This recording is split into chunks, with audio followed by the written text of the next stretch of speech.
Now, after UFC 208 concluded, Dana White stated it was not one of their better events. How would you evaluate what went down on Saturday night?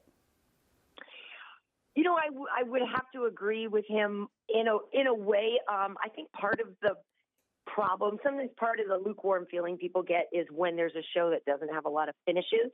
And the only finish we saw was Jacare Souza, which we all knew was coming. Like, that's the great thing about a Jacare fight. It's not if he's going to finish the dude, it's when he is.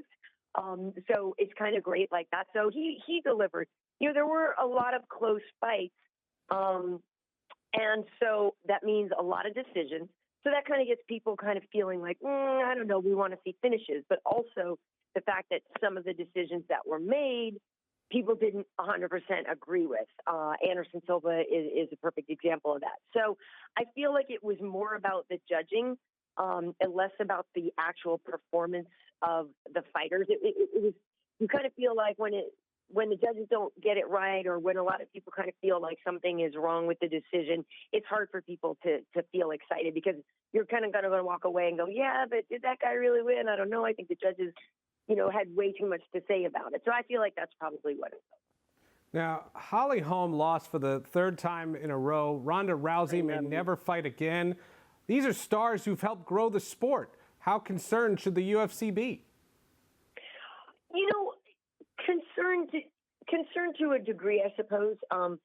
Chris Cyborg was really the one who Dana kind of initiated the 45 division for, and she's currently under suspension, under review, so that was a little bit of a hiccup.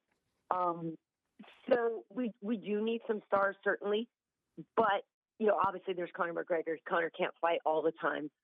There are other really dynamic fighters, but the trick is getting them enough publicity, getting people familiar enough with them to get the butts in the seats. But the product is still great. The fights are still great. It's bigger than just one person. Now, taking a step back to the controversy, Germaine appeared to have some late hits. How loud was it there? She said afterwards that she couldn't really hear the end of the round. Is that a legitimate excuse, or did the referee just get it wrong? Well, to be honest, I was in the studio in L.A., so I wasn't in the building. Okay. I did hear that it was loud, but from my fighter friends, obviously, they say that, the bell is pretty distinct. You can hear it. But here's the thing. The way that Holly was fighting and kind of blitzing at the end of the round, trying to steal the round, it does cause a reaction. And so it's not surprising that Germaine was also rushing back at her late, because it turned into this fast and furious thing. Now, I didn't like the late hits. I think after this, the second one, there should have been a point deduction.